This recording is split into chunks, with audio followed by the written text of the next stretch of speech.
Baik, Assalamualaikum warahmatullahi wabarakatuh. Nah, pada pertemuan kita kali ini di praktikum rancangan percobaan, kita akan ngebahas terkait materi rancangan faktorial tersarang.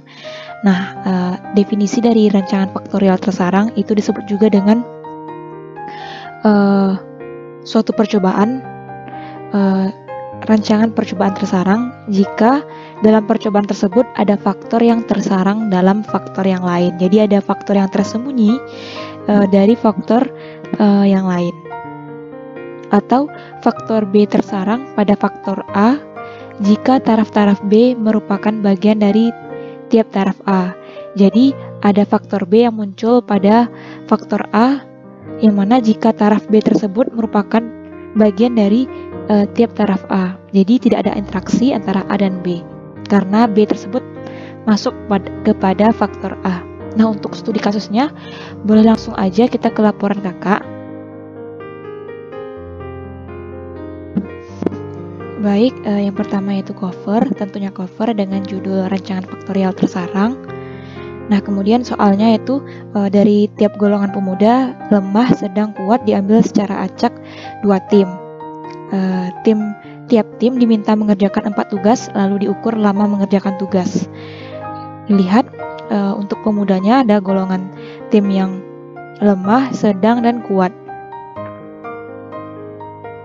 Ada 2 tim, 1 dan 2. Jadi lakukan uji ANOVA dari data di atas. Nah, untuk kita lihat penyelesaian uji ANOVA-nya, kita menggunakan uji ANOVA 2 faktor yang tersarang, yaitu ada faktor A,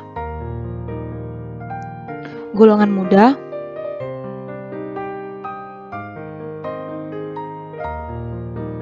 dan faktor B dalam A, yaitu golongan pemuda, tim dalam golongan pemuda. Jadi ada faktor B dalam A. Kita lihat hipotesisnya, yaitu tidak terdapat perbedaan golongan pemuda terhadap lama waktu pengerjaan tugas. Dan H1-nya atau hipotesis alternatifnya, setidaknya ada 1 pasang golongan pemuda yang berbeda terhadap lama waktu yang dilakukan saat pengerjaan tugas. Jadi dengan menggunakan taraf nyata 5%, daerah penolakan kita adalah p-value-nya lebih kecil dari alfa, sehingga didapatkan statistik ujinya sekian. Jadi hasil dari tabel ini merupakan output dari software yang kita input ke dalam tabel seperti itu. Keputusannya p-value-nya lebih kecil dari alfa sehingga tolak H0 kita lihat pada A. Jadi yang kita perhatikan hanya A saja. Nah, kesimpulannya karena keputusannya tolak H0, maka dapat disimpulkan bahwa setidaknya ada 1 pasang golongan pemuda yang berbeda terhadap lama waktu pengerjaan tugas. Nah, kita tinjau pula dari faktor tersarangnya, yaitu faktor B dalam A, yaitu tim dalam golongan pemuda. Hipotesisnya adalah tidak terdapat perbedaan tim 1 dan 2 dalam golongan pemuda terhadap lama waktu pengerjaan tugas, yang mana hipotesis alternatifnya yaitu setidaknya ada 1 pasang tim dari golongan pemuda yang berbeda terhadap lama waktu pengerjaan tugas. Sama seperti faktor A, taraf nyata, dan daerah penolakannya. Dan kita perhatikan sumber geragaman yang D dalam A, yaitu bernilai 0,59. Keputusannya adalah tidak dapat menolak H0 karena p-value-nya lebih besar dari alfa. Kemudian kesimpulannya adalah karena keputusannya tidak dapat menolak H0, maka dapat disimpulkan bahwa tidak terdapat perbedaan, yaitu antara tim pertama dan tim kedua terhadap lama waktu pengerjaan tugas. Nah, untuk sintaksnya masukkan ke dalam lampiran dengan menggunakan sintaks library easy ANOVA. Kita lihat pada RStudio berikut ini. Nah, untuk penginputan datanya sendiri kita menggunakan 3 kolom, yaitu ada golongan, tim, dan waktu. Golongan di sini adalah faktor yang golongan pemuda tadi, yaitu lemah, sedang, dan kuat. Jadi penginputan datanya adalah sebagai berikut.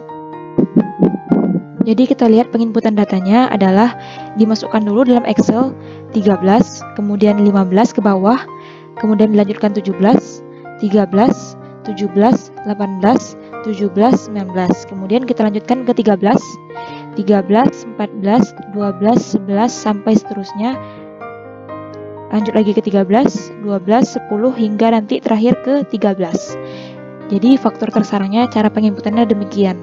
Jadi untuk setiap rancangan percobaan cara penginputannya berbeda-beda.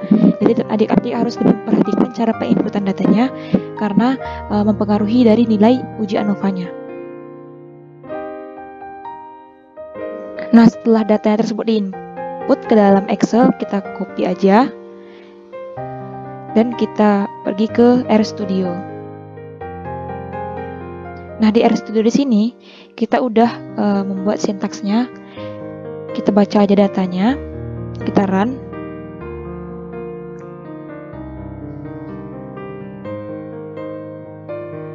Nah, berikut data yang udah kita input. Kita menggunakan libraries Easy ANOVA.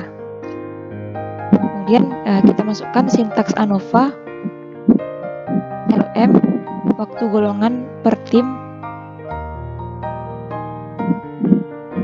Sebentar, karena ini W-nya huruf kecil. Jadi tadi karena kita belum memasangkan nama data, dolar, baru kita masukkan variabel kolomnya. Baru kita masukkan LM, ini nama data kita, dolar, kemudian variabel waktu.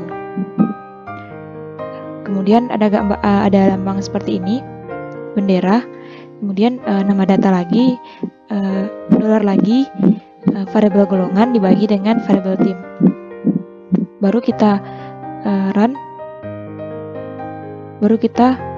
lagi, sehingga didapatkan nilai p-value dan tabel ANOVA sebagai berikut. Ini yang diinput ke dalam tabel yang tadi.